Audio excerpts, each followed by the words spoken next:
Hello दोस्तों, नमस्कार। कैसे हैं आप सभी। एक बार फिर से स्वागत आपका हमारे यूट्यूब चैनल पे। दोस्तों, यहाँ पे हम बात करने वाले हैं कुछ और भर्तियाँ जो है उत्तराखंड में जो है आई हुई हैं, जिसमें कि आपके जो ज़िले हैं उत्तरकाशी, नैनीताल, उधम सिंह नगर, बागेश्वर, देहरादून, अल्मोड़ा, चमोली और चंपावत, इन जिलों के लिए भर्ती आई है। उत्तराखंड स्वास्थ्य विभाग में, चिकित्सा शिक्षा विभाग में, स्वास्थ्य विभाग में ये भर्ती आई हुई है। तो आउटसोर्सेस पे ये भर्ती निकली हुई है। हालांकि जो है कुछ टाइम पहले शासन की तरफ से ये शासनादेश आया था कि भाई आउटसोर्स से किसी भी विभाग में भर्ती ना हो, लेकिन यहाँ पे जो है ये जो भर्ती आई है कॉन्ट्रैक्ट बेसिस पे ये जो भर्ती आई है different district in the state of Uttarakhand for NHM national health mission Uttarakhand. ठीक है, तो एक एक करके यहाँ पे हम सारी पोस्टें देखेंगे, कितनी कहाँ पे कितनी पोस्टें निकली हुई है। ठीक है,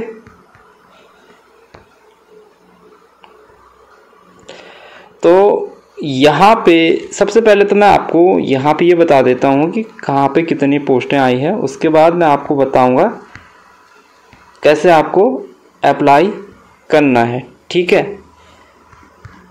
तो यहाँ पे अगर बात कर रहे हैं ANM के जो है 4 पद आए हैं। ANM के 4 पद आए हैं बागेश्वर जिले के लिए। NTCP में डिस्ट्रिक्ट कंसल्टेंट का 1 पद आया है बागेश्वर जिले के लिए। QA में ये प्रोग्राम का नाम है। ठीक है, QA प्रोग्राम के अंतर्गत डिस्ट्रिक्ट कंसल्टेंट का 1 पद आया है बागेश्वर जिले में। डिस्ट्रिक्ट लॉजिस्टिक मैनेजर का 1 पद है बागेश्वर जिले के लिए। लैब टेक्नीशियन के 5 पद हैं बागेश्वर जिले के लिए। ऑडियोमेट्रिक असिस्टेंट का 1 पद है बागेश्वर जिले के लिए। मल्टी रिहेबिलिटेशन वर्कर का 1 पद है, ये भी बागेश्वर जिले के लिए है। और इसके नीचे भी एक और पद है मल्टी रिहेबिलिटेशन वर्कर, इसमें भी। तो बागेश्वर जिले के अलग अलग हॉस्पिटल्स के लिए है, इसलिए यहाँ पे आपको अलग अलग पोस्ट दे रखी है। मेडिकल ऑफिसर RBS के आयुष, इसके 3 पद हैं बागेश्वर जिले के लिए। उसके बाद NTCP के अंतर्गत साइकोलॉजिस्ट कम काउंसलर का 1 पद है, जो कि बागेश्वर जिले के लिए है। कम्युनिटी नर्सिंग ऑफिसर का 1 पद है, बागेश्वर जिले के लिए है। RBS के अंतर्गत नर्सिंग ऑफिसर के 5 पद हैं, जो कि बागेश्वर जिले के लिए निकले हुए हैं। SNCU के अंतर्गत नर्सिंग ऑफिसर के 6 पद हैं, ये बागेश्वर जिले के लिए हैं। NBSU के अंतर्गत नर्सिंग ऑफिसर के 4 पद हैं, ये बागेश्वर जिले के लिए हैं। NPCD DCS नर्सिंग ऑफिसर 2 पद हैं यहाँ पे बागेश्वर जिले के लिए। NPSC के अंतर्गत नर्सिंग ऑफिसर का 1 पद है, बागेश्वर जिले के लिए है। PSC SWC के अंतर्गत नर्सिंग ऑफिसर के 3 पद हैं, ये भी बागेश्वर जिले के लिए हैं। इसके अलावा MHFRU के अंतर्गत नर्सिंग ऑफिसर का 1 पद है, ये बागेश्वर जिले के लिए है। CSC गैर नर्सिंग ऑफिसर का 1 पद है यहाँ पे बागेश्वर जिले के लिए। स्टाफ नर्स के 6 पद हैं, देहरादून जिले के लिए निकले हैं। स्टाफ नर्स के 6 पद देहरादून जिले के लिए निकले हैं। ठीक है, operation and maintenance of PSA oxygen plants, इसके 2 पद हैं, जो कि देहरादून जिले के लिए हैं। फार्मासिस्ट के 6 पद हैं, जो कि देहरादून जिले के लिए निकले हैं। ठीक है, HMIS के अंतर्गत MCTS और HMIS DO का 1 पद है नैनीताल जिले के लिए। डाटा एंट्री ऑपरेटर का 1 पद है नैनीताल जिले के लिए। डिस्ट्रिक्ट कोऑर्डिनेटर का 1 पद है नैनीताल जिले के लिए। डिस्ट्रिक्ट लेवल मैनेजर का 1 पद है नैनीताल जिले के लिए। ड्रग या हाउसिंग DO का 1 पद है नैनीताल जिले के लिए। लीगल एडवाइजर पार्ट टाइम 4 पद है नैनीताल जिले के लिए। रीजनल प्रोग्राम असिस्टेंट का 1 पद है, जो कि नैनीताल जिले के लिए है। लैब टेक्नीशियन के 3 पद हैं नैनीताल जिले के लिए। लेबोरेटरी टेक्नीशियन का 1 पद है नैनीताल जिले के लिए। ऑडियोमेट्रिशियन का 1 पद है नैनीताल जिले के लिए। ANM न्यू, इसके 12 पद है नैनीताल जिले के लिए। ब्लड बैंक टेक्नीशियन का 2 पद निकले हैं नैनीताल जिले के लिए। डेंटल असिस्टेंट का 1 पद है नैनीताल जिले के लिए। ECG टेक्नीशियन के 2 पद हैं, ये भी नैनीताल जिले के लिए निकले हैं। इंसेक्ट कलेक्टर का 1 पद है, नैनीताल जिले के लिए निकला है। लैब अटेंडेंट के 3 पद हैं, जो कि नैनीताल जिले के लिए है। मल्टी रिहेबिलिटेशन वर्कर के 8 पद हैं, ये भी नैनीताल जिले के लिए हैं। मल्टी रिहेबिलिटेशन वर्कर 22-24 इसके 2 पद हैं नैनीताल जिले के लिए। साइकोलॉजिस्ट का 1 पद है, ये भी नैनीताल जिले के लिए है। ये सारे पद नैनीताल जिले के लिए हैं। रेफ्रिजरेटर मशीन इम्यूनाइजेशन का 1 पद है। टीबी एचबी पीपीपी एनजीओ का 1 पद है। एक्सरे टेक्नीशियन फ्री डायग्नोस्टिक 3 पद हैं। फार्मासिस्ट का 1 पद है। ठीक है, स्टाफ नर्स के 11 पद हैं, नैनीताल जिले के लिए ही हैं। ठीक है, ब्लॉक लेवल कोऑर्डिनेटर 1 पद है। स्टाफ नर्स एसडीओ के 3 पद हैं। स्टाफ नर्स एक पद यहाँ पे है। प्रोग्राम का नाम नहीं बता रहा हूँ मैं, ठीक है, वीडियो लंबी हो जाएगी। स्टाफ नर्स एनसीडी 2 पद, स्टाफ नर्स का 1 पद। ये सारे नैनीताल जिले के लिए। स्टाफ नर्स 6 पद यहाँ पे नैनीताल जिले के लिए। प्रोग्राम अलग अलग है, इसलिए पोस्ट यहाँ पे अलग अलग जो है पदों का विवरण अलग अलग दे रखा है। डिस्ट्रिक्ट कोऑर्डिनेटर का 1 पद है। स्टाफ नर्स 3 पद सीपीएससी। स्टाफ नर्स एमएच 8 पद नैनीताल के लिए। स्टाफ नर्स के 16 पद जो है सीएच के अंतर्गत नैनीताल जिले के लिए। इसके अलावा एमएच में भी जो है नैनीताल स्टाफ नर्स 1 पद नैनीताल जिले के लिए।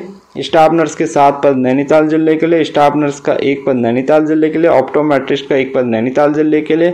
एमपीएसडब्ल्यू सपोर्ट स्टाफ ये भी नैनीताल के लिए है, 2 पद इसमें। कम्युनिटी नर्स का 1 पद है, नैनीताल के लिए है। डिस्ट्रिक्ट लेवल मैनेजर का 1 पद है, उधम सिंह नगर के लिए। नर्सिंग ट्यूटर के 4 पद हैं, उधम सिंह नगर के लिए। उधम सिंह नगर समझ गए ना, नर्सिंग ट्यूटर कहाँ पे निकला होगा, जो बाजपुर में नया नर्सिंग कॉलेज खुला है। ठीक है, ब्लॉक अकाउंट मैनेजर का 1 पद है, उधम सिंह नगर के लिए। ये लिखा भी तो है ANMTC। ठीक है, तो कुल 183 पद हैं भाई, ये 183 पदों के लिए भर्ती निकली हुई है। तो सबसे ज़्यादा मुझे लग रहा है यहाँ पे स्टाफ नर्स के ही पद यहाँ पे निकले हुए नर्सिंग वालों के लिए। ठीक है, अब यहाँ पे क्वालिफिकेशन भी एक बार जल्दी से देख लेते हैं। ANM न्यू के लिए क्या है, ANM का डिप्लोमा होना चाहिए और उत्तराखंड नर्सिंग काउंसिलिंग में सर्टिफिकेट होना चाहिए, रजिस्ट्रेशन होना चाहिए। 12 पद हैं इसके कुल।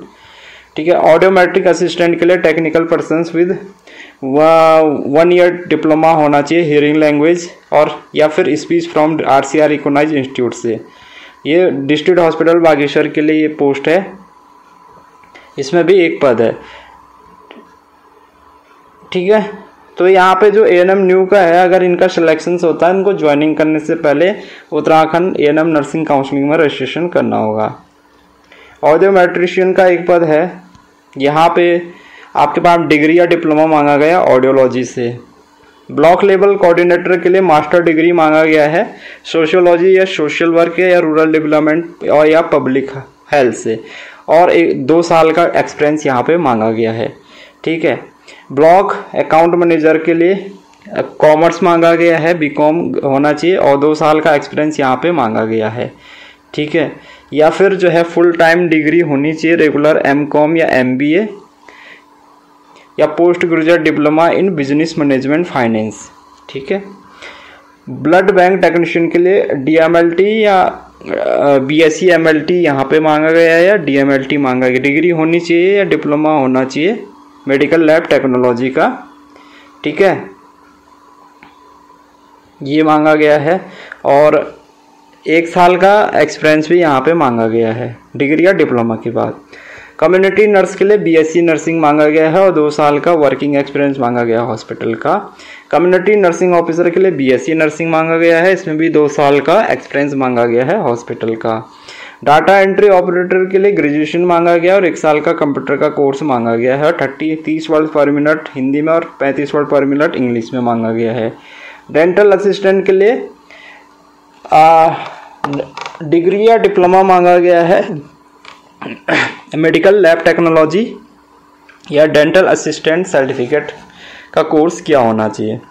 डिस्ट्रिक्ट कंसल्टेंट के लिए साइंस ग्रेजुएट, उसके साथ में PG डिग्री होनी चाहिए पब्लिक हेल्थ या हेल्थ मैनेजमेंट या हेल्थ एंड हॉस्पिटल एडमिनिस्ट्रेशंस या हॉस्पिटल मैनेजमेंट, या फिर साइंस ग्रेजुएट और 2 साल का डिप्लोमा इन पब्लिक हेल्थ या हेल्थ मैनेजमेंट या हेल्थ एंड हॉस्पिटल एडमिनिस्ट्रेशंस या हॉस्पिटल मैनेजमेंट में। ठीक है, डिस्ट्रिक्ट कोऑर्डिनेटर इसके लिए भी सेम चीज़ है जो अभी ऊपर मैंने आपको बताया। ठीक है, डिस्ट्रिक्ट कंसल्टेंट वाला। डिस्ट्रिक्ट लेवल मैनेजर के लिए यहाँ पे मास्टर डिग्री मांगी गई है पब्लिक हेल्थ से या हेल्थ एडमिनिस्ट्रेशन से या हेल्थ मैनेजमेंट या हॉस्पिटल एडमिनिस्ट्रेशन या हॉस्पिटल मैनेजमेंट से। डिस्ट्रिक्ट लॉजिस्टिक मैनेजर के लिए यहाँ पे MBA मांगा गया है सप्लाई चेन मैनेजमेंट से या हेल्थ केयर मैनेजमेंट से या मटेरियल मैनेजमेंट से या हॉस्पिटल एडमिनिस्ट्रेशन या हेल्थ एंड हॉस्पिटल मैनेजमेंट से। ठीक है, नीचे आओ। ड्रग या हाउसिंग DO के लिए यहाँ पे 1 साल का कंप्यूटर कोर्स मांगा गया है ग्रेजुएशन के साथ में। ECG टेक्नीशियन के लिए भाई ECG का जो है आपके पास में डिप्लोमा होना चाहिए। इंसेक्ट कलेक्टर के लिए यहाँ पे आपके पास में 1 साल का एक्सपीरियंस होना चाहिए बायोमेडिकल या बायोलॉजिकल लेबोरेटरी का। लैब अटेंडेंट के लिए 10+2 वाले अप्लाई कर सकते हैं। लैब टेक्नीशियंस के लिए यहाँ पे DMLT या BSc MLT मांगा गया है। लेबोरेटरी टेक्नीशियन में सेम चीज़ है। लैब टेक्नीशियंस के लिए जैसा कि मैंने आपको बताया DMLT या BSc MLT। Legal adviser part time के लिए LLB मांगा गया है। MCTS DO के लिए यहाँ पे डिप्लोमा या डिग्री मांगा गया है और कंप्यूटर नॉलेज यहाँ पे मांगा गया है। जो RBS के अंतर्गत मेडिकल ऑफिसर है यहाँ पे BMS मांगा गया है। MPSW सपोर्ट स्टाफ के लिए मैट्रिक पास मांगा गया और 1 साल का एक्सपीरियंस मांगा गया है। मल्टी रिहेबिलिटेशन वर्कर के लिए आपके पास में certificate course multi rehabilitation worker का यहाँ पे मांगा गया है। ठीक है, 10+2 के बाद में या बैचलर डिग्री फिजियोथेरेपी वाले अगर जिन्होंने करा है विद 2 ईयर्स एक्सपीरियंस वो यहाँ पे अप्लाई कर सकते हैं। ठीक है, सेम चीज़ यहाँ पे मल्टी रिहेबिलिटेशन वर्कर के लिए बैचलर डिग्री और 2 साल का एक्सपीरियंस यहाँ पे मांगा गया है। ठीक है, इसमें भी यही है। नर्सिंग ऑफिसर के लिए GNM BSc नर्सिंग वाले अप्लाई कर सकते हैं। उत्तराखंड नर्सिंग काउंसिलिंग में रजिस्ट्रेशन होना चाहिए। 23 पद हैं यहाँ पे और कोई भी एक्सपीरियंस यहाँ पे नहीं मांगा गया है। नर्सिंग ट्यूटर के जो 4 पद निकले हैं उधम सिंह नगर में BSc नर्सिंग या GNM या डिप्लोमा यहाँ पे मांगा गया है 2 साल का।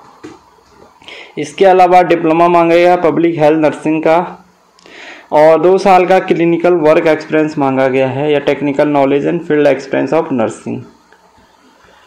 Operation and maintenance of PSA oxygen plus के लिए ITI डिप्लोमा या person with basic engineering operation and maintenance of PSA oxygen plant certificate वगैरह जिसने किया है वो यहाँ पे अप्लाई कर सकता है। फार्मासिस्ट के लिए D फार्मा या V फार्मा यहाँ पे मांगा गया है। स्टेट फार्मेसी काउंसिलिंग में रजिस्ट्रेशन होना चाहिए। साइकोलॉजिस्ट के लिए मास्टर डिग्री मांगी गई है चाइल्ड साइकोलॉजी से। साइकोलॉजिस्ट कम काउंसलर के लिए यहाँ पे MSW या साइकोलॉजी या ग्रेजुएट इन साइकोलॉजी और 2 साल का एक्सपीरियंस यहाँ पे मांगा गया है। ऑप्टोमेट्रिस्ट के लिए बैचलर डिग्री ऑप्टोमेट्री से मांगा गया है। रेफ्रिजरेटर मशीन इम्यूनाइजेशंस के लिए जो है रेफ्रिजरेटर मैकेनिक या कोल्ड चेन टेक्नीशियन जो है जिसके पास में इसका सर्टिफिकेट हो वो मांगा गया है। रीजनल प्रोग्राम असिस्टेंट के लिए मास्टर डिग्री मांगा गया है। 2 साल का डिप्लोमा पब्लिक हेल्थ या हेल्थ एडमिनिस्ट्रेशन या हेल्थ मैनेजमेंट हॉस्पिटल एडमिनिस्ट्रेशन और हॉस्पिटल मैनेजमेंट से। ये जो ANM की निकली थी SC इसमें जो है ANM का डिप्लोमा मांगा है। उत्तराखंड नर्सिंग काउंसिलिंग में रजिस्ट्रेशन मांगा गया है। स्टाफ नर्स के लिए GNM BSc nursing post basic BSc nursing और उत्तराखंड नर्सिंग काउंसिलिंग वाले अप्लाई कर सकते हैं। भाई यहाँ पे देखो 55 पद हैं स्टाफ नर्स के। ठीक है, तो स्टाफ नर्स के बहुत सारे पद हैं यहाँ पे अप्लाई कर लेना। ठीक है, इसके अलावा स्टाफ नर्स SDO है, staff nurse NCD, staff nurse ये सारे स्टाफ नर्स के हैं। ठीक है, इसके बाद ये TB HB PPP NGO है। इसमें ग्रेजुएट मांगा गया साइंस से या इंटरमीडिएट से और वर्किंग एज MPW या LHP ANM या हेल्थ वर्कर या certificate higher courses in health education या काउंसलिंग और ट्यूबरकुलोसिस हेल्थ विजिटर्स। ठीक है, एक्सरे टेक्नीशियंस के लिए 2 साल का डिप्लोमा मांगा गया एक्सरे टेक्नीशियंस का। अब देखो ये सारे पद मैंने आपको बता दिए, कैसे अप्लाई करना है ये बता देता हूँ। ठीक है, बहुत सारे पद हैं ये। अब जैसे भाई मुझे यहाँ पे किसी भी पोस्ट का मैं एग्जांपल दे रहा हूँ, यहाँ पे अप्लाई लिखा है उसके सामने अप्लाई पे आपको क्लिक करना है। ठीक है, अप्लाई वाले पे आपको क्या करना है, क्लिक करना है। जैसे ही आप अप्लाई वाले पे क्लिक करेंगे तो आपके सामने नया पेज खुल जाएगा।